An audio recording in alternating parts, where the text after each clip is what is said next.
जैसा कि हमने राष्ट्रीय आंदोलन में गांधी जी के योगदान को पढ़ते हुए हमने ये चर्चा कर ली थी, उनके तीनों जो राष्ट्रीय आंदोलन हैं उनका अध्ययन किया। उसके आधार पर अब हम निष्कर्ष देखते हैं कि गांधीवाद या गांधी जी का क्या योगदान रहा। अब हमने एक एक आंदोलन के आधार पर कुछ विशेषताएं देखी, उनके आंदोलन के चलाने का तरीका देखा। सफलता असफलता एक अलग विषय हो सकता है, लेकिन उन्होंने जिस प्रकार से इन आंदोलन का नेतृत्व किया वो अपने आप में एक महत्वपूर्ण बात थी। और इसके अलावा अगर प्रश्न एग्ज़ाम में आपके इस तरह से आता है, किसी आंदोलन विशेष के संदर्भ में पूछा जाता है, तो मैंने आपको तीनों बड़े आंदोलन या तीनों जो राष्ट्रीय आंदोलन हैं उनके बारे में विस्तार से बताया। लेकिन अगर सीधा ही प्रश्न आता है कि गांधी जी का योगदान बताइए राष्ट्रीय आंदोलन में, या गांधी जी ने किस प्रकार से राष्ट्रीय आंदोलन को प्रभावित किया, या गांधी जी की राष्ट्रीय आंदोलन में भूमिका को स्पष्ट करते हुए उनके आलोचनात्मक परीक्षण कीजिए या मूल्यांकन कीजिए, इस तरह का प्रश्न आता है, तो हम तीनों आंदोलन का निष्कर्ष लेते हुए चलेंगे और उसको ध्यान में रखते हुए अपने प्रश्न का उत्तर लिखेंगे। इसके अलावा अगर हमसे पूछा जाए कि गांधी जी का योगदान बताइए राष्ट्रीय आंदोलन में, सीधा ही प्रश्न आए, या गांधी का योगदान बताइए,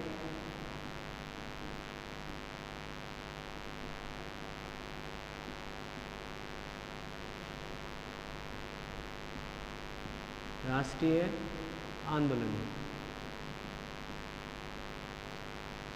तो हम इसकी चर्चा करने से पहले देख लें कि अगर गांधी जी ने एक संभात परिवार में जन्म लिया है, उनके स्वयं भी खुद बहुत अच्छे वकील रहे हैं, अच्छी खासी नौकरी उन्होंने अफ्रीका में की, कर सकते थे आगे और उसको कंटिन्यू, लेकिन उन्होंने जब जिस तरह का व्यवहार अंग्रेज़ों के द्वारा वहाँ उनसे किया गया, उस आधार पर उन्होंने निश्चय किया कि हमें इस अंग्रेजी व्यवस्था या साम्राज्यवादी व्यवस्था का विरोध करना चाहिए।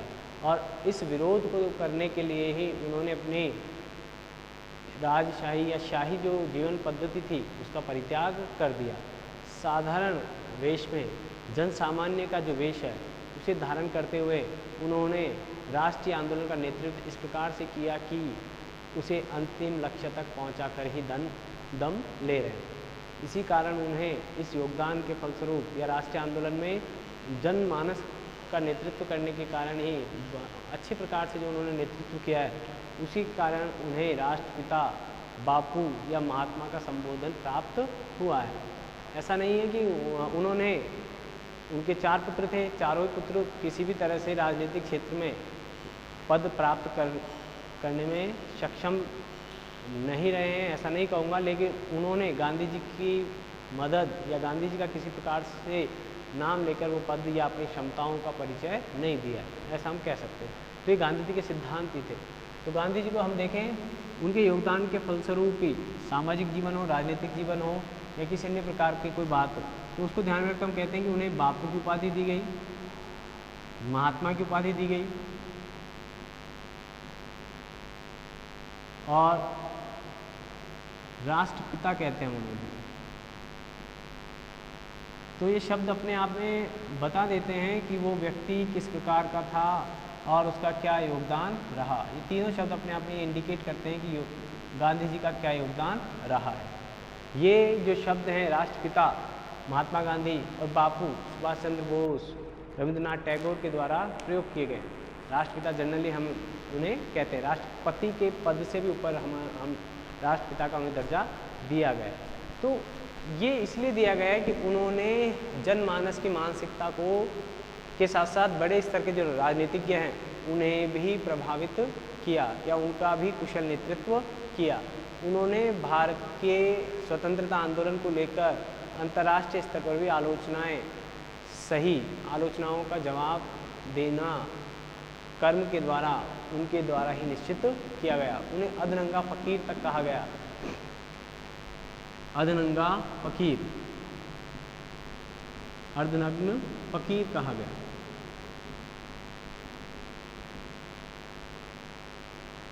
ठीक है, इस तरह के उन पर आरोप इस तरह की उन्हें उपाधियां दी जाती रही। आप सोच सकते हैं कि एक व्यक्ति जो सूट बूटेड व्यक्ति था, उसने धोती पर अपनी संपूर्ण जीवन को या भारतीय राजनीति में प्रवेश के बाद के जीवन को धोती में बिता दिया, ऐसा व्यक्ति बिल्कुल अपरिग्रह की नीति का वो पालन कर रहा है। तो वह सिर्फ गांधी जी के व्यक्तित्व की बात नहीं है, यह संपूर्ण भारत के अधिसंख्य जो लोग थे उनकी वेशभूषा या पोशाक भी इसी तरह की थी। तो उन्होंने उन भारतीयों का प्रतिनिधित्व करते हुए ऐसा जीवनचर्या बनाई या अपनी जो व्यवस्था थी, दिनचर्या थी, उसको इस प्रकार व्यवस्थित किया कि वह भारतीयों से किसी प्रकार से असंगत नहीं हो जाए, यानी सिमिलरिटी उत्पन्न हो, न केवल बातों में बल्कि विचारों में भी, या हम कहें कि मॉडर्न होते हुए भी गांधी जी स्थानीय या ग्रामीण परिवेश को भी बहुत अच्छी तरह से समझते थे। तो हम 1 बाय 1 करके इनके योगदान को देखते हैं। ये आपको कार्यकाल मैंने पहले बता रखा है, जीवन की बात नहीं करेंगे, 1915 से लेकर 1948 तक और स्पेशल 1947 जब आज़ाद हो गए थे, ठीक है, तब तक का कार्यकाल कहला रहा है और तब तक के कार्यकाल की चर्चा करेंगे।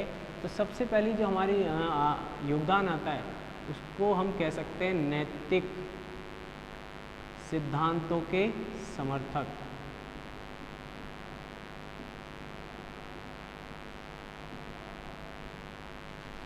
आप देख सकते हैं कि गांधी जी ने मॉरलिटी को लेकर बहुत अत्यधिक विचारों को इन्वॉल्व किया राष्ट्रीय आंदोलन में। जैसा कि मैंने आपको पहले भी एग्जाम्पल दे रखे हैं, सत्य, अहिंसा, अपरिग्रह जैसे जो ये विचार हैं, ये व्यक्ति को मानसिक तौर पर या चारित्रिक रूप से भी मजबूत बनाते हैं, उसके चरित्र को भी मजबूती देते हैं, ताकि वह संकट के समय बड़े से बड़े संकट का सामना कर सके, बड़े से बड़े संकट का वो सामना कर सके, न केवल अंग्रेजों के खिलाफ बल्कि अंग्रेजों के चले जाने के बाद भी वो किसी तरह की अनैतिकता में लिप्त नहीं हो जाए। यानी कि जो स्वतंत्रता वह बड़े प्रयासों से प्राप्त करेगा, उस स्वतंत्रता को वह किसी तुच्छ लालच के लिए या लालच में आकर उसका परित्याग न कर दे या उसे खो नहीं दे। इस बात के लिए गांधी जी को याद किया जाएगा। यानी उन्होंने व्यक्ति के चरित्र को भी मजबूत बनाने का काम किया ताकि वह आगे एक मजबूत राष्ट्र का निर्माण कर सके। और इसे राष्ट्रीय आंदोलनों से भी जोड़ा। ऐसा नहीं है कि घर में बैठ जाइए आप मानसिक रूप से बहुत मजबूत हैं, इसे राष्ट्रीय आंदोलनों से भी उन व्यक्तियों को जोड़ने में सहयोग गांधी जी ने लिया। खुद भी इन नैतिक सिद्धांतों का पालन कर रहे हैं, बहुत सारे नैतिक सिद्धांत इनका पालन कर रहे हैं। और उन्हें जो लोग शामिल हो रहे हैं उन आंदोलनों में शामिल होने वाले लोगों को भी इन नैतिक सिद्धांतों के महत्व के बारे में बता रहे हैं, मजबूती मिलती है। उसके बाद भी बाद के भारत में भी ये सिद्धांत कारगर रहे हैं। दूसरी बात करें अगर हम, गांधी जी ने जन सामान्य का आंदोलन बना दिया, जन सामान्य को जोड़ने का योगदान दिया, जोड़ा। गांधी जी का राष्ट्रीय आंदोलन में सबसे बड़ा योगदान यही माना जाता है कि उन्होंने जन सामान्य को बड़ी आसानी से राष्ट्रीय आंदोलनों के साथ जोड़ने का महत्वपूर्ण काम किया। आप समझ सकते हैं कि गांधी जी ने जो आंदोलन चलाए हैं वो छोटे स्तर से शुरू हुए। आंदोलन जो थे, प्रारंभिक आंदोलन जो थे 3, वो छोटे स्तर पे शुरू हो रहे हैं और छोटे स्तर से शुरू किए आंदोलन को बड़े स्तर तक लेके जा रहे हैं। अब बड़े स्तर तक ले गए, इसका मतलब ये नहीं कि सफलता वहीं मिल गई, पहले ही प्रयास में सफलता मिल गई। बड़े स्तर का मतलब हो गया छोटे छोटे जो आंदोलन थे, जो ग्रुपों में बटे हुए थे। पहले तो लोग जो घरों से निकलते नहीं थे, उनकी मानसिकता ये रहती कि हमें क्या पड़ेगी, हम क्या योगदान दे सकते हैं, ऐसा भी उनके विचार, हम क्या कर सकते हैं। इस मानसिकता से उन्हें बाहर निकालने का जो महत्वपूर्ण काम किया वो गांधी जी ने किया।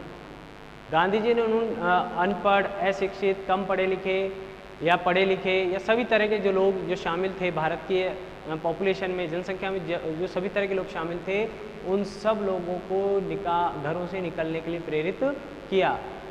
पहले छोटे स्तर पे किया, छोटे आंदोलन का सफल नेतृत्व किया, फिर उस छोटे आंदोलन को बड़े आंदोलनों में कन्वर्ट करने का काम किया। गांधी जी ने इन सभी व्यक्तियों को, जिसमें अब जन सामान्य का मतलब ये नहीं है कि सिर्फ पुरुष, महिलाएं भी शामिल हुई, युवा भी शामिल हो रहे हैं, युवाओं में छात्र शामिल हो रहे हैं, वृद्ध शामिल हो रहे हैं। ये सभी लोग इस आंदोलन में शामिल हो रहे हैं जो कि पहले नहीं होते थे, या उग्रवादी या उदारवादी आंदोलन के दौरान ऐसे उदारवादी और उग्रवादी आंदोलन के दौरान जो उग्रवाद में बड़ी संख्या में लोग शामिल लेते थे, यानी उदारवाद से ज़्यादा उग्रवाद में शामिल हो रहे हैं, ज़्यादा निम्न स्तर तक जा रहा है, प्रसार बढ़ रहा है, इसका प्रभाव प्रभुत्व बढ़ रहा है, और उससे ज़्यादा गांधी जी के जुड़ने के बाद ये आंदोलन प्रभावी हुए, क्योंकि गांधी जी ने ऐसे कार्यक्रम, अभी हम आगे और लिखेंगे उनमें देखेंगे, तो गांधी जी ने इन लोगों का नेतृत्व करने के लिए कुछ ऐसी योजनाएं बनाई जिससे कि ये लोग अपने घरों से बाहर निकल कर आएँ। गांधी जी स्वयं भी जुड़ते थे इनके साथ, ऐसा नहीं गांधी जी दूर से ही नेतृत्व करते थे, खुद भी आगे बढ़कर इनको लीड करने का काम करते थे। जैसे नमक तोड़ो या सविनय नमक कानून तोड़ने के लिए या सविनय अवज्ञा आंदोलन को चलाने के लिए गांधी जी ने प्रयास किया या उस आंदोलन को चलाया। तो इस तरह की जो जन सामान्य को जोड़ने का काम था बड़ी संख्या में, वह भी गांधी जी ने ही प्रारंभ किया बड़े अच्छे से। तो ये उनका दूसरा योगदान था। तीसरा देखिए आप,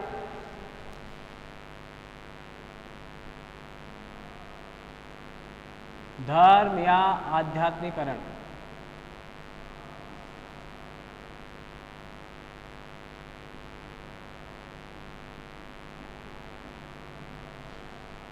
यानी गांधी जी राजनीति और धर्म दोनों को अलग अलग नहीं मानते थे। गांधी जी का मानना था कि दोनों एक दूसरे के बिना अधूरे हैं। यानी वह जो धर्म था, भारत एक धार्मिक राष्ट्र है, उनको मानना था भारत एक धार्मिक राष्ट्र है।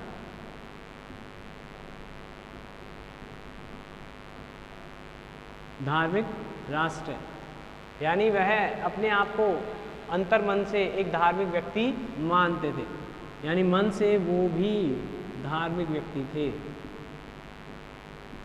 और इसका मतलब ये हो गया कि इसका तात्पर्य ये नहीं कि आप राजनीति को धर्म से अलग कर दें या जो भी धर्म में विश्वास करते हैं वे राजनीति के योग्य नहीं हैं। इस धारणा को भी गलत साबित करने का काम कर रहे हैं गांधी जी। यानी वो धर्म और राजनीति दोनों को साथ साथ रखने का प्रस्ताव रखते हैं या मानते हैं। उनका मानना है कि धर्म को राजनीति से अलग नहीं किया जा सकता। इसलिए भारत में उन्होंने धार्मिक जो सम्मेलन है या आंदोलन है या धार्मिक जो क्रियाएं हैं उन्हें भी राजनीति में या राष्ट्रीय आंदोलन में शामिल करने का प्रयास किया। आगे देखें आप एक और, इसके बाद आता है सहयोग और समन्वय। सहयोग और समन्वय की नीति, सहयोग व समन्वय।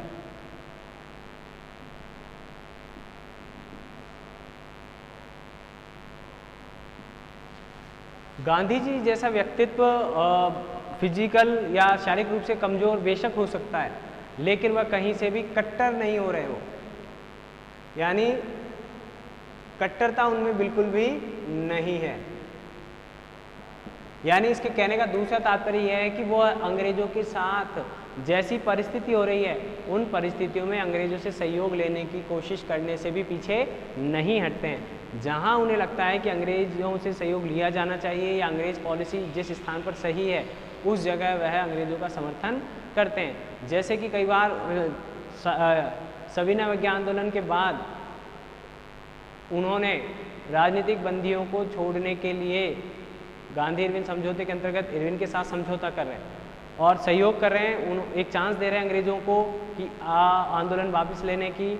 और उससे पहले वह अंग्रेजी प्रशासन का प्रथम विश्व युद्ध के दौरान भी सहयोग कर चुके हैं। यानी वहाँ गांधी जी सहयोगी के रूप में अंग्रेजी प्रशासन के, और जहाँ जहाँ उन्हें सहयोग मिल रहा है तो वह अंग्रेजी प्रशासन का सहयोग भी कर रहे हैं। अब इसका मतलब ये नहीं है कि वो अंग्रेज़ों को किसी प्रकार से भारत में रुकने के लिए बाध्य कर रहे हैं या अंग्रेज़ों का भारत में रुकने का समर्थन कर रहे हैं, लेकिन उनकी मानसिकता है कि जैसा जिस समय जो भी विचार आ रहा है अगर वो सही है, किसी भी प्रशासन के द्वारा लाया गया हो या भारतीयों के द्वारा लाया गया हो या विदेशियों के द्वारा लाया गया हो, उसका समर्थन किया जाना चाहिए अगर वो ठीक है। यानी अगर हम कहें तो गांधी जी तात्कालिक परिस्थितियों का बड़ा गहन अध्ययन करते थे कि आज परिस्थितियां कैसी हैं।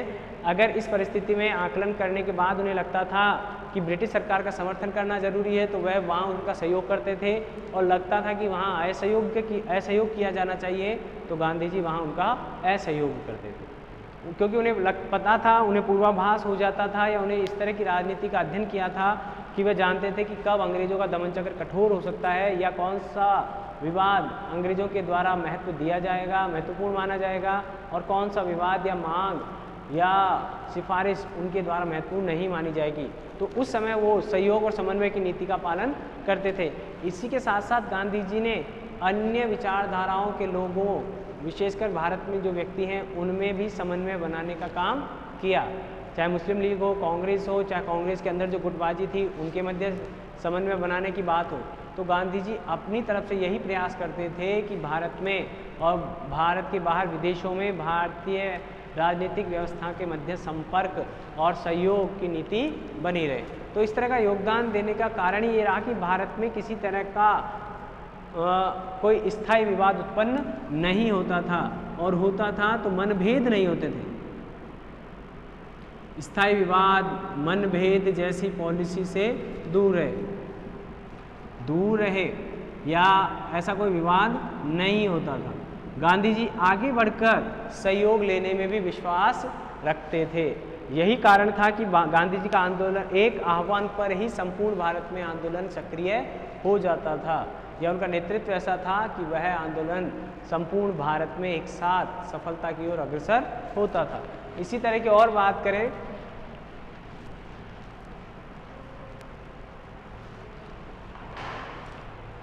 जैसा कि मैं कह रहा हूं कि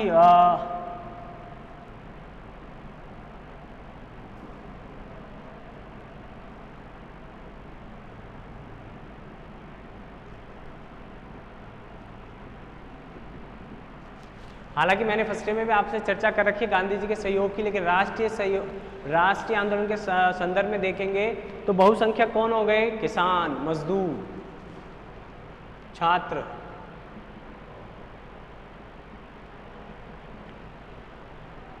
उच्च मध्यम वर्ग के लोग नहीं,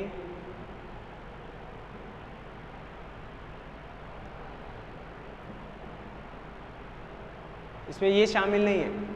हालांकि गांधी जी ने इन दोनों के बीच समन्वय बनाने का काम किया, लेकिन भारत में बहुसंख्यक लोग ये हैं, उस समय भी थे, आज भी यही वर्ग। मैं जाति या समाज, संप्रदाय या क्षेत्र की बात नहीं कर रहा हूँ, मैं जो संख्या के आधार पर जो हमारे यहाँ जो एक वर्ग है, उत्पादक वर्ग कह सकते हैं इसको मुख्यतः, तो ये जो उत्पादक वर्ग है इसे भी राष्ट्रीय आंदोलन से जोड़ने का काम गांधी जी के द्वारा किया जा रहा है। एक तो होता है जन जन सभी का सहयोग प्राप्त करना, एक बड़े जो वर्ग जो कटा हुआ था पहले वाले आंदोलनों में, या जिसे इतनी समझ नहीं थी, जिसे एक लीडरशिप की जरूरत होती थी, या जो इतने बड़े स्तर पर योगदान, नेतृत्व क्षमता नहीं रखता था, उन लोगों को भी गांधी जी ने अपने आंदोलनों में शामिल करने के लिए वर्ग विशेष के नेताओं को शामिल किया। यानी उन्होंने अपना संगठन इस प्रकार किया कि वह संपूर्ण भारत या भारत के बहुसंख्यक या एक बड़े वर्ग का प्रतिनिधित्व कर सके या उन्हें राष्ट्रीय आंदोलन से जोड़ सके। अन्यथा यह आंदोलन, जो स्वतंत्रता आंदोलन था, यह सीमित हो जाता, सीमित वर्ग का आंदोलन हो जाता। तो गांधी जी ने सीमित वर्ग तक ही रह जाता। तो गांधी जी ने सीमित वर्ग को जोड़ने के लिए ही बहुसंख्यक वर्गों को जोड़ने के लिए काम किया। अब इसमें गांधी जी ने जो नए नवाचार किए वो आगे हम देख रहे हैं अभी। उन नवाचारों के माध्यम, उनमें जो चीज़ें जोड़ी गई हैं वह इन लोगों को ही जोड़ने का काम कर रही है, यानी उनके माध्यम से गांधी जी एक बड़ा विशाल आंदोलन करना चाह रहे हैं। तो ये गांधी जी का एक और योगदान रहा, जिसने राष्ट्रीय आंदोलन में गांधी जी की भूमिका को महत्वपूर्ण बनाने में या प्रभावशाली भूमिका निर्वहन करने के लिए गांधी जी ने इस तरह का योगदान दिया है। आगे देखें आप,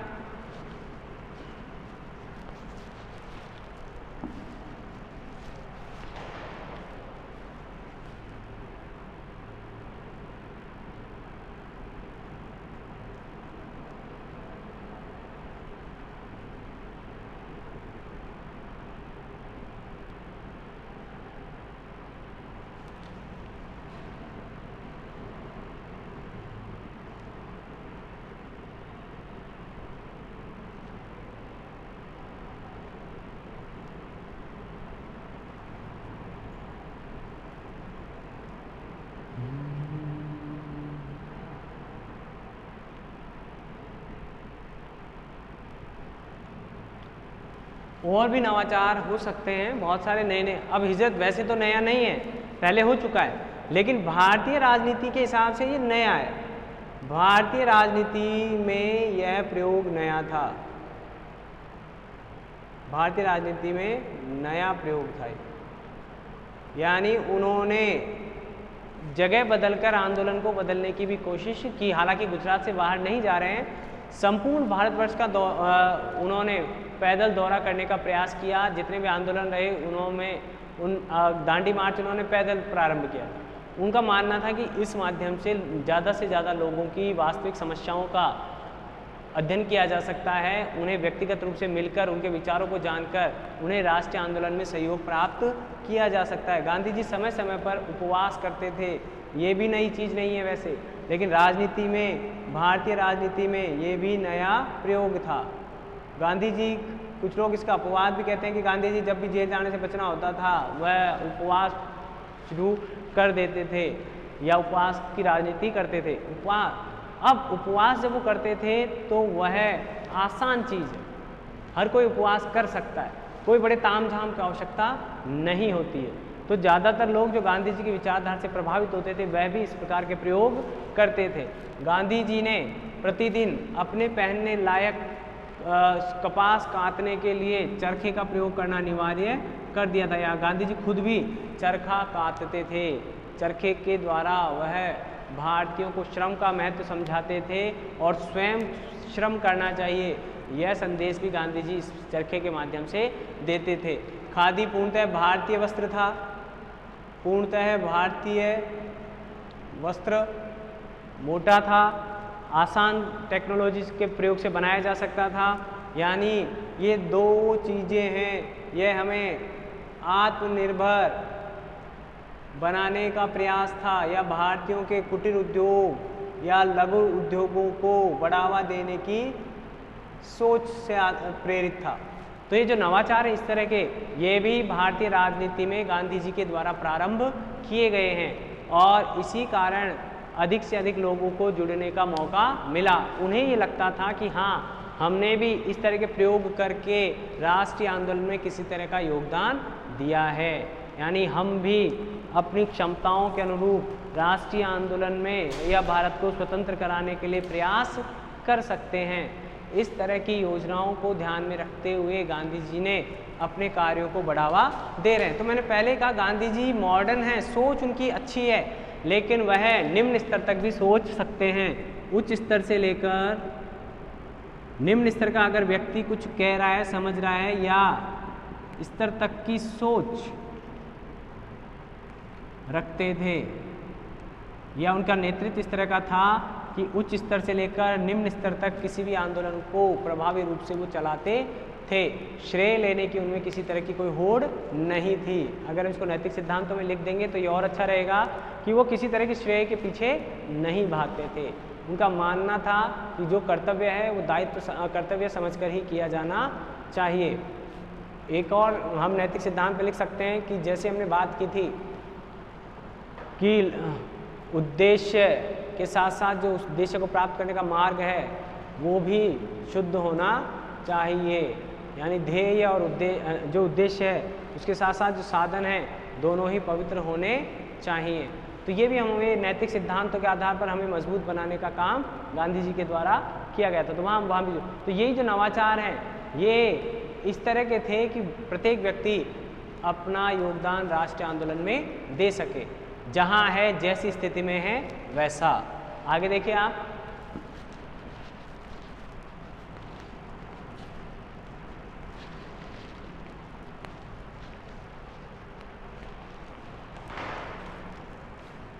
शारीरिक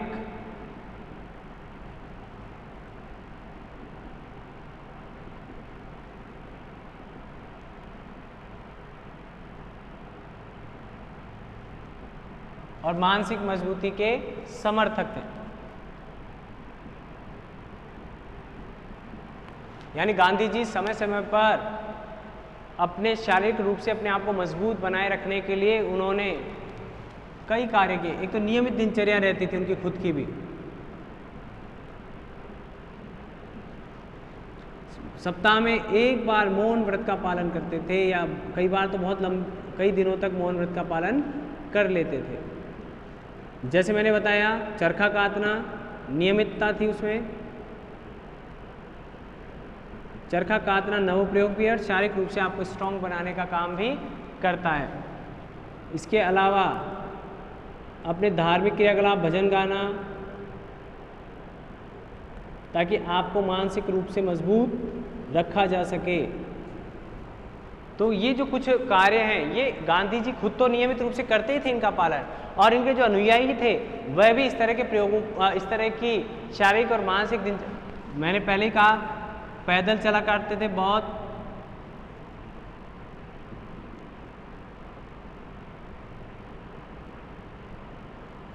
स्वयं लिखना, पत्र वगैरह कोशिश करना, उनका जवाब स्वयं देना, ठीक है, विचारों को लिखना।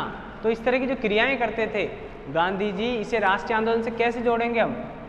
क्योंकि मैंने अभी एक और बिंदु यही लिखा था, वैसा ही बिंदु यहाँ भी आ रहा है। आप शारीरिक और मानसिक रूप से मजबूत रहेंगे तो राष्ट्र के लिए भी योगदान दे सकेंगे, राष्ट्र के लिए काम आ सकेंगे। इस तरह की जो बात करते थे वो गांधी जी, तो बहुत अच्छे स्तर पे, क्योंकि हमारे यहाँ स्वयं को समर्थ करने के लिए पहले शारीरिक और मानसिक रूप से मजबूत होना आवश्यक है।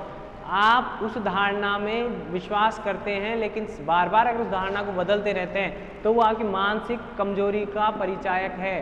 तो गांधी जी स्वयं कहते थे कि पहले आप मानसिक रूप से स्ट्रांग बने, मजबूत बने। जिस तरह से गांधी जी थे, अपनी चालों को वो प्रकट नहीं होने देते थे, चाल नहीं कहूँगा, अपने विचारों को वो प्रकट नहीं होने थे। अपने व्यवहार से या किसी अन्य प्रकार से आप ये पता नहीं कर सकते कि गांधी जी के मन में क्या चल रहा है, क्योंकि गांधी जी मानसिक रूप से इतने स्ट्रांग हैं कि वो अपने किसी विचार को बाहर नहीं आने देना चाहते थे। तो ये उनकी सफलताएं भी रहती थी। कब क्या गांधी जी करने वाले हैं, ये अंग्रेजी प्रशासन इसके कारण अंदाज़ा नहीं लगा पाता था कि गांधी जी किस प्रकार कार्य करेंगे, गांधी जी के कार्यों का या योजना का पता नहीं लगाया जा सकता था। तो तभी पॉसिबल था जब गांधी जी मानसिक रूप से मजबूत रहते थे। तो जो व्यक्ति उनके संपर्क में आते थे वह स्वयं भी मानसिक दृढ़ता के कायल थे कि गांधी जी इस लेवल तक जाकर इतनी मजबूती के साथ बहुत अच्छे से सोच सकते हैं। लंबे लंबे उपवास किए गांधी जी, पिछली बार जब हमने बात की तो वह इसीलिए कर पाए कि वह शारीरिक रूप से भी अत्यधिक मजबूत थे। अब उनका अपने इच्छाओं या जिसको हम कहते हैं भूख, सिर्फ भोजन की भूख नहीं, अन्य जो किसी प्रकार की भी आवश्यकताएं, उन पर भी बड़ा अच्छा नियंत्रण रहता था। क्योंकि अधिसंख्य जो भारत था, वहाँ के लोगों को गरीब, भारत में उस वक्त भी गरीबी थी, वह भी अपनी आकांक्षाओं पर कंट्रोल करता था। इसलिए गांधी जी भी उन परिस्थितियों का अध्ययन करने के लिए अपनी शारीरिक और मानसिक आवश्यकताओं पर कंट्रोल करते हुए उनको मजबूत करने का काम करते थे। आगे देखें एक और, जिनके व्यक्तिगत कार्य हुए। आप सोच रहे होंगे कि सर ये, क्योंकि मैंने 3 राष्ट्रीय आंदोलन बड़े जो उनके थे वो आपको पहले ही बता दिए। हालांकि अगर मैं कहूँ कि उन्होंने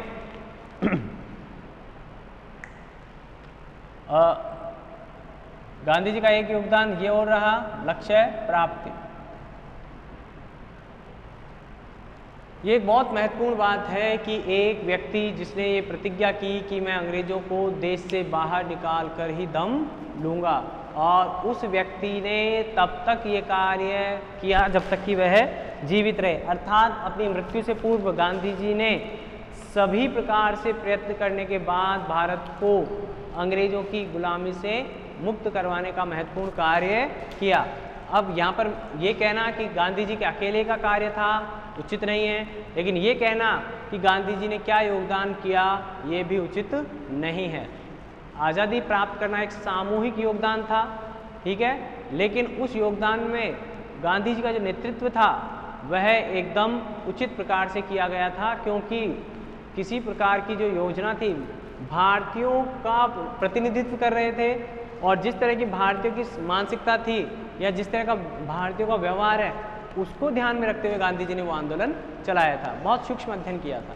तो यानी वो आंदोलन पूरी तरह से भारतीयों का आंदोलन बनाने में ही गांधी जी का योगदान रहा। तो लक्ष्य प्राप्ति थी स्वतंत्रता,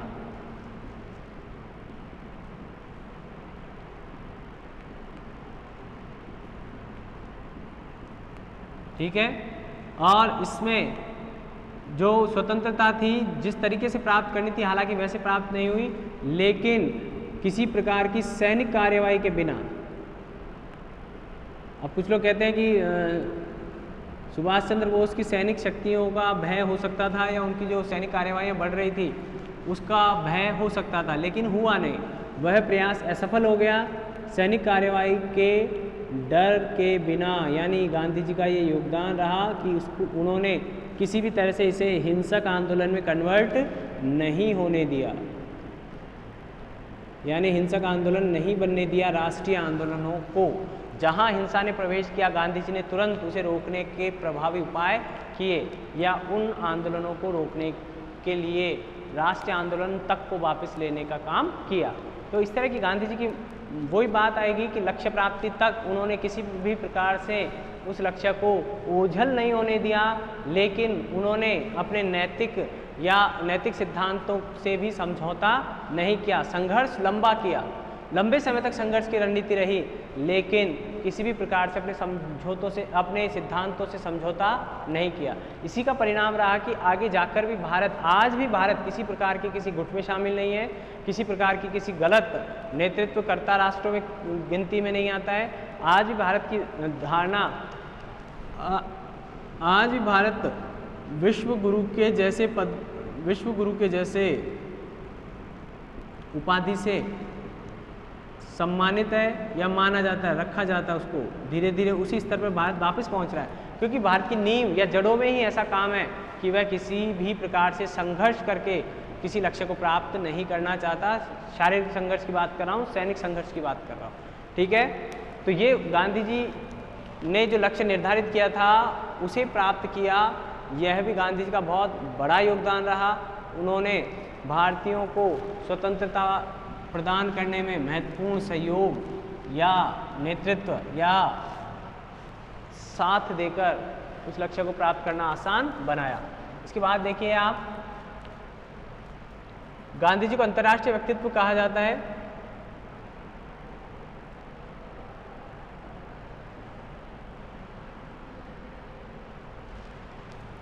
गांधी जी को हिटलर आदि व्यक्तियों को ये संदेश देना कि हिंसा का प्रयोग नहीं करें, या गांधी जी ने हिटलर जैसी हस्ती जो कि एक हिंसक व्यक्तित्व रहा है अंतर्राष्ट्रीय स्तर पर, उसे भी प्रभावित किया मिस्टर गांधी ने।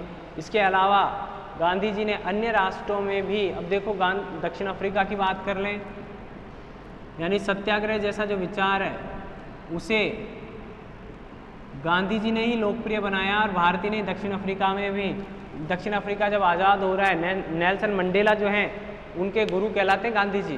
तो नेल्सन मंडेला के द्वारा जो कार्य किया गया उसमें कहीं ना कहीं गांधी जी के व्यक्तित्व का भी योगदान रहा है, खासकर सत्याग्रह का। ये सत्याग्रह और जो अहिंसा है, यह अंतर्राष्ट्रीय विचार हैं जो गांधी जी के द्वारा दिए गए, इम्प्लीमेंट किए गए और लक्ष्य तक पहुँचे भी हैं। ऐसा नहीं है कि सिर्फ विचार देकर उन्होंने छोड़ दिया। इन दोनों विचारों के द्वारा ही या इन दोनों सिद्धांतों के आधार पर ही गांधी जी अंतर्राष्ट्रीय व्यक्तित्व कहलाते हैं। एक एजुकेटेड पर्सन जिसने एक दो ऐसे विचार दिए जो कहीं भी पढ़ाए लिखाए नहीं जाते थे, निकल कर सामने आ रहे हैं, क्योंकि और उनका सफल प्रयोग भी किया है, सफल प्रयोग किया गया। और इसी कारण गांधी जी एक कई राष्ट्रों में पढ़ाए जाते हैं, भारत ही नहीं कई राष्ट्रों में गांधी जी का अध्ययन या गांधीवाद का अध्ययन किया जाता है। तो इसका कारण यही है कि गांधी जी ने जो विचार दिए और जिस तरह से उन्होंने नेतृत्व किया या उनकी जो नेतृत्व क्षमता थी वह किसी राष्ट्रीय नेतृत्व से भी बाहर अंतर्राष्ट्रीय व्यक्तित्व के समान महत्वपूर्ण थी। ठीक है, आगे देखिए आप।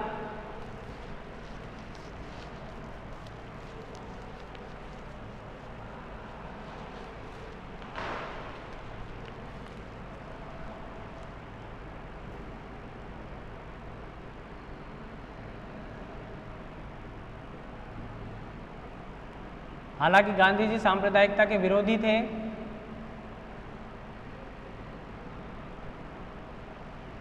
गांधी जी ने हमेशा हिंदू मुस्लिम एकता के लिए भी काम किया, क्योंकि उनका मानना था कि अब इसको हम एक बिंदु अगर हम यहाँ लिखें, सांप्रदायिकता के विरोधी, क्योंकि सांप्रदायिकता राष्ट्र के विभाजन को जन्म देती है।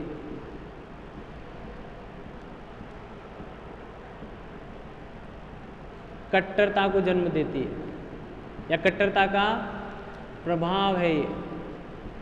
और कट्टरता किसी भी तरह से किसी भी राष्ट्र के लिए उपयोगी नहीं है। मैं यहाँ नहीं कह रहा हूँ कि गांधी जी धर्म विरोधी हैं। गांधी जी का मानना है कि धर्म और राजनीति एक साथ चलने वाली चीज़ें हैं। तो मैं अपने धर्म का पालन करूं और अन्य जो धर्म को मानने वाले लोग हैं वो अपने अपने धर्म का पालन करें। इससे ये राष्ट्रीय एकता का बढ़ावा देगा। ये जो सांप्रदायिकता का विरोध है, राष्ट्रीय एकता को बढ़ावा देने का बिंदु। तो अगर ये बिंदु भारतीयों को आज भी, क्योंकि इसके कारण ही भारत का विभाजन हुआ धर्म के आधार पर। अगर धर्म दोनों में सांप्रदायिकता नहीं होती या वो धार्मिक कट्टरता नहीं होती तो शायद भारत का विभाजन नहीं होता। और गांधी जी शुरू से ही हिंदू मुस्लिम एकता के समर्थक रहे हैं।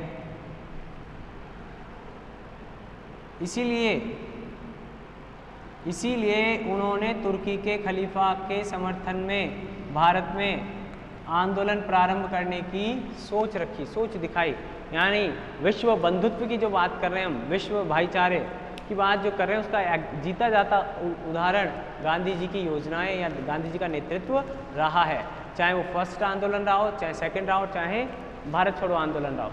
तो इसीलिए गांधी जी के जो समर्थक थे, मानने वाले थे, वो न केवल कांग्रेस के अलग जो दल थे उनमें भी थे, न केवल हिंदू धर्म में बल्कि मुस्लिम धर्म में भी उनका समर्थन करने वाले लोग थे। और यही नींव आगे जाकर भारत के धर्मनिरपेक्ष राष्ट्र के रूप में घोषित किए जाने का आधार बनती है। तो आज भारत एक धर्मनिरपेक्ष राष्ट्र है, तो इसमें कहीं ना कहीं गांधी जी के द्वारा किए गए प्रयास भी शामिल है। आगे देखें। इसके अलावा गांधी जी ने जो भारतीयों के माध्यम से अंतर्राष्ट्रीय स्तर पर जो संदेश देने का प्रयास किया, उस प्रयास को भी हम गांधी जी का महत्वपूर्ण योगदान मानते हैं। आप देखें, गांधी जी ने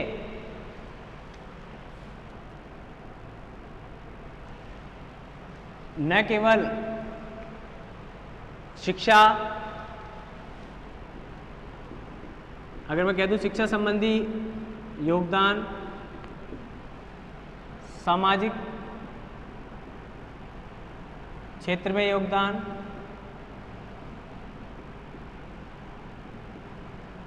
धार्मिक और आर्थिक क्षेत्र में योगदान,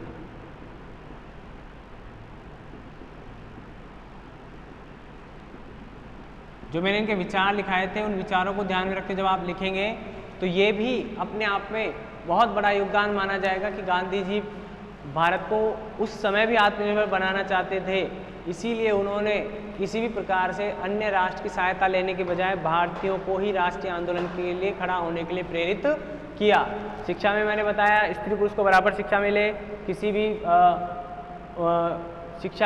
भी छात्र को हर प्रकार की शिक्षा उपलब्ध हो, शिक्षा सस्ती हो, व्यावसायिक कोर्सों की भी शिक्षा दी जाए, इस तरह के उनके विचार थे। ये क्यों थे? क्योंकि छात्र किसी भी राष्ट्र के लिए भविष्य का निर्माण करते हैं या किसी भी देश का भविष्य छात्र होते हैं, तो छात्रों के संदर्भ में ये योगदान देने के रूप में शिक्षा संबंधी बढ़ावा देना चाहते थे। सामाजिक क्षेत्र में मैंने बताया, अभी हिंदू मुस्लिम को देख लें, या जो ST SC अनुसूचित जाति जनजाति जो डिवाइडेशन हुआ है, या हरिजन जो लोग हैं उनको बढ़ावा या उनके साथ समानता का व्यवहार हो, ऐसे भी प्रयास गांधी जी के द्वारा किए गए हैं। धार्मिक क्षेत्र में मैंने बताया, धर्म निरपेक्षता की बात करते थे, गांधी जी खुद भी ऐसे भजन या क्रियाकलाप किया करते थे जिसमें हिंदू मुस्लिम दोनों शामिल हों, या मुस्लिम अपने धार्मिक मान्यताओं का पालन कर सके और हिंदू अपनी धार्मिक मान्यताओं का पालन कर सके। आर्थिक क्षेत्र में गांधी जी लघु उद्योग और कुटीर उद्योगों का विकास करना चाहते थे, पंचायत स्तर पर या ग्रामीण स्तर पर, क्योंकि वास्तविक जो भारत है वो वहीं जीवन यापन करता है, या बहुसंख्यक स्तर पर भारत किसानों का, कृषकों का या गाँवों का देश है। अगर उस लेवल पर जाकर गांधी जी ने योजनाएं बनाई, उनका ध्यान रखा, तो उस स्तर पर वह समझ, गांधी जी के विचार वहाँ तक जा रहे हैं और उन लोगों का सीधा कनेक्शन गांधी जी से हो रहा है। खादी जो मैंने नवाचार में आपको लिखवाई वह इस लेवल तक का था कि हर ढाणी हर गांव में चरखा उपलब्ध था, खादी की कताई होती थी, कपास की कताई होती थी, खादी का निर्माण होता था। तो वह उस आर्थिक क्षेत्र में भी योगदान दे रहा है, राजनीतिक स्तर पर भी उन्हें भारत के एकीकरण में योगदान दे रहा है। तो गांधी जी के जो विचार हैं इनके द्वारा भारत का राजनीतिक एकीकरण किया गया, सामाजिक एकीकरण किया गया, जो ये सुधार गांधी जी के द्वारा किए गए। और जब एकीकरण हुआ तो इसका फायदा हमें कहाँ मिल रहा है? राष्ट्रीय आंदोलन में, राष्ट्रीय आंदोलन में। और राष्ट्रीय आंदोलन को अपार सफलता मिल रही है। हालांकि गांधी जी की कुछ असफलताएं भी हो सकती हैं, जैसे उन्होंने, अगर हम बात करें इसके बाद अगली, तो उन्होंने सांप्रदायिकता या भारत का जो तुर्की को शामिल करना था, तुर्की के विवाद को या खिलाफत आंदोलन था उसे शामिल करना कई बार इनकी आलोचना का कारण बन जाता है, क्योंकि तब से ही सांप्रदायिकता भारतीय राजनीति में प्रवेश कर जाती है, ऐसा कुछ लोगों का मानना है। या कुछ लोगों, गांधी जी का जो कथन था कि अगर कोई आपके गाल पर एक चांटा मारे तो आप दूसरा गाल आगे कर दें, तो उस कथन के बारे में भी लोग आलोचना करते हैं कि इसने भी गांधी जी को भारतीयों को कायर बनाने का काम किया, या गांधी जी को भारतीयों को अत्यधिक सहनशील बनाने का काम किया।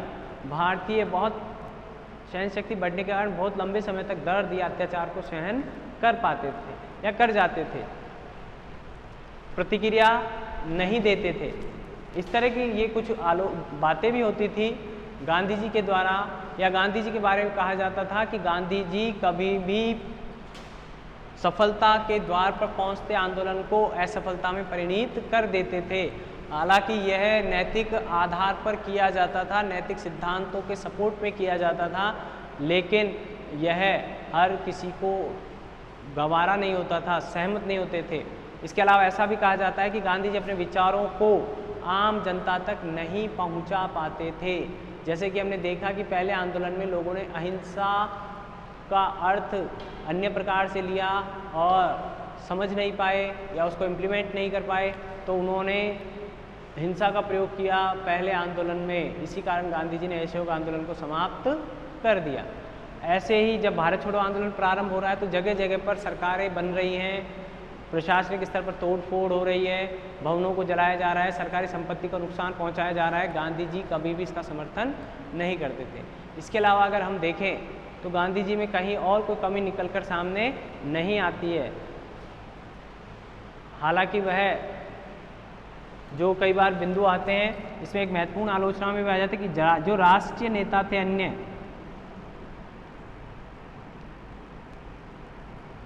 उनके साथ गांधी जी के संबंध ज़्यादा मधुर नहीं रहते थे, ऐसा कहा जाता है। कई बार रविन्द्रनाथ टैगोर से विवाद रहे, सुभाष चंद्र बोस से विवाद रहे, सी.आर. दास, मोतीलाल नेहरू, इनके वल्लभ भाई पटेल, कई बार इनके आपस में विषयों को लेकर, ये जो मैंने आपको बताए व्यक्ति जो हैं, जवाहरलाल नेहरू से भी कई बार विवाद हो जाते थे। हालांकि मैंने पहले बताया मनभेद नहीं होते थे, गांधी के यहाँ मतभेद होते थे, मधुर संबंध नहीं रह पाते थे कई बार, कई विषयों को लेकर या कई बिंदुओं को लेकर। ये तो वो जो कोऑर्डिनेशन की जो कमी रहती थी उसके कारण भी कई बार गांधी जी को आलोचनाओं का शिकार होना पड़ा। राष्ट्रीय आंदोलनों को लेकर भी, उनके टाइमिंग को लेकर या उनके समाप्त किए जाने के समय को लेकर भी गांधी जी की आलोचनाएं की गई है। गांधी जी की हिटलर ने भी हिंसा को लेकर आलोचना की, यानी हिटलर जो खुद हिंसा का समर्थक था वह किसी भी प्रकार से अहिंसा का समर्थन कैसे कर सकता था। तो जो बातें हैं जो गांधी जी को महात्मा बनाती हैं वे कुछ यही विचार हैं। वह किसी से प्रतिक्रिया या बदले की भावना से गांधी जी काम नहीं करते थे। गांधी जी एक महान व्यक्तित्व न केवल भारत के थे बल्कि अंतर्राष्ट्रीय स्तर पर भी गांधी जी को मान्यता प्राप्त थी। इसी कारण गांधी दिवस को संयुक्त राष्ट्र संघ के द्वारा अहिंसा दिवस के रूप में मनाया, अंतर्राष्ट्रीय अहिंसा दिवस के रूप में मनाया जाता है। और अगर हम इससे आगे भी जाते हैं तो कई राष्ट्रों में गांधी अध्ययन केंद्र खुले हुए हैं। भारत ही नहीं, भारत के बाहर भी, एशिया ही नहीं, एशिया के बाहर भी गांधी जी का अध्ययन किया जाता है। तो कहीं ना कहीं उनके व्यक्तित्व में ऐसा प्रभाव रहा है। आज की परिस्थितियों में भी कई सिद्धांत उनके उतने ही उपयोगी हैं जितने उस समय रहा करते थे। तो इसलिए हमें ध्यान रखना चाहिए कि गांधी की आलोचना करने से पूर्व हमें गांधी जी के योगदान का भी ध्यान करना चाहिए। आज आलोचना इन परिस्थितियों में, स्वतंत्र भारत में जब हमने जन्म लिया है, तो आलोचना करना बड़ा आसान है। और मैं नहीं कहता कि उनमें कमियां नहीं थी, लेकिन कमियां भी थी। लेकिन उनका जो योगदान रहा सबसे बड़ा, वह यही रहा कि उन्होंने भारत को भारत की प्रकृति के अनुसार ही लीड किया। जो भारत का नेचर रहा है या भारतीयों का जो नेचर रहा है, उस नेचर के आधार पर उन्होंने लीड किया, जो तात्कालिक समय में जो भारत का नेचर रहा है। मैं राजतंत्र के समय की बात नहीं कर रहा हूँ। हालांकि राजतंत्र में भी मात्र सैनिक लड़ा करते थे और बाकी के जो 3 वर्ण थे वह युद्ध में किसी भी रूप से सक्रिय भाग नहीं लेते थे। ये समझ रहे होंगे आप मैं कहना क्या चाह रहा हूँ। तो भारत की जो अधिसंख्या या बहुसंख्यक जो लोग हैं, वो किसी भी प्रकार से हिंसा में विश्वास नहीं रखते थे और आज भी नहीं रखते। तो गांधी जी ने उन्हीं सिद्धांतों पर आधारित अपने नेतृत्व क्षमता या आंदोलन का संचालन किया। हम इसके अलावा आप उन तीनों आंदोलनों का ध्यान रखें। उसके अलावा इन जो कुछ बिंदु मैंने लिखवाए हैं, इनका ध्यान रखकर जब आप विश्लेषण करेंगे तो अपने बिंदु भी बना सकते हैं और इसको बेहतर कर सकते हैं। क्योंकि सबसे ज़रूरी चीज़ है कि आप किस तरह से गांधी जी को लेते हैं या गांधी को, मोहनदास करमचंद गांधी को लेते हैं। किसी ने राष्ट्रपिता कहा, उसका अपना दृष्टिकोण था। किसी ने बापू कहा, उसका अपना दृष्टिकोण था। किसी ने महात्मा कहा, उसका अपना दृष्टिकोण था। तो इसी तरह आप अपना दृष्टिकोण डेवलप करें, तर्कों पर गांधी जी को स्पष्ट करें कि हाँ मेरे ये तर्क है, तो आप अपना और अच्छा उत्तर लिख पाएंगे। हालांकि गांधी जी के द्वारा चलाई गई खादी या जो विचार दिए गए थे वो आज भी संचालित हैं, लेकिन आज उतने व्यापक स्तर पर वो संचालित नहीं है। आज खादी सिमट गई है, खादी का प्रयोग नहीं हो रहा है, लेकिन इसका मतलब ये आज गांधी जी सीमित हो गए, सिमट गए, क्योंकि उनके सिद्धांतों को मानना और उनका पालन करना अपने आप में बहुत वीरता या बहुत मजबूती का काम है। हर कोई बड़ी आसानी से उन सिद्धांतों का पालन नहीं कर सकता है, ऐसा मेरा मानना है। उन परिस्थितियों के अनुसार जो परिस्थितियाँ उस समय थी, उसके बाद की आज की जो परिस्थितियाँ हो सकता है बदल सकती हैं, बदल गई है। तो हो सकता है गांधी जी भी कुछ हम उनमें मॉडिफिकेशन कर दें, लेकिन गांधी भारतीय राजनीति से या भारतीय राजनीति के चरित्र से गांधी जी को पूर्णतः समाप्त किया जाना संभव नहीं है। हम जिस स्वच्छता की बात कर रहे हैं आज, उसका विचार भी गांधी जी के द्वारा दिया गया है। यानी स्वच्छता की बात, जो स्वच्छ भारत अभियान चलाया जा रहा है, उसमें भी कहीं ना कहीं गांधी जी को याद किया गया। वर्तमान सरकार जो कि उनके विरोध की सरकार है, उसने भी गांधी जी के महत्व को समझा और जिस क्षेत्र में समझा उस क्षेत्र में आगे बढ़ाने का प्रयास किया। तो हम ये कह रहे हैं कि पार्टीबाजी से गांधी जी ऊपर थे और आज भी हैं। उनके सिद्धांत भी उस समय से लेकर, आप समझ सकते हैं अफ्रीका आज़ाद हुआ है 1991 में, तो तब तक आप समझ सकते हैं कि 1990 और 1991 के दौरान तक, और गांधी जी को मरे हुए 1948 में उनकी डेथ हुई थी, तब से लेकर उसके बाद भी वो जीवित रहे उन विचारों में। तो आप समझ सकते हैं कि अंतर्राष्ट्रीय स्तर पर भी गांधी की आवश्यकता बनी रह सकती है। तो आप विचारों को देखिए, व्यक्ति नश्वर है, व्यक्ति खत्म हो गए, लेकिन उनके विचार जीवित है। तो इस बात को ध्यान में रखते हुए हम आगे अपना विषय जारी रखेंगे। गांधी जी यहीं समाप्त होते हैं। क्या क्या प्रश्न बन सकते हैं ये देखिए आप, 5 साल में क्या प्रश्न बने हैं उनकी चर्चा कीजिए, उन प्रश्नों का विश्लेषण करके फिर आगे तैयार कीजिए अपने नोट। अगले वीडियो में मिलेंगे नए टॉपिक के साथ। तब तक के लिए नमस्कार, फिर मिलते हैं। Have a good day.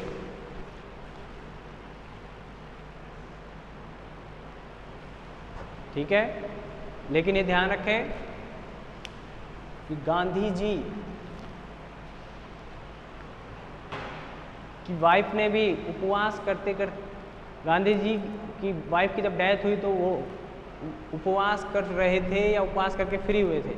तो यानी उन्होंने राष्ट्रीय हितों को लेकर अपने पारिवारिक संबंधों की भी तिलांजलि दे दी या उनको भी इतना महत्व नहीं दिया।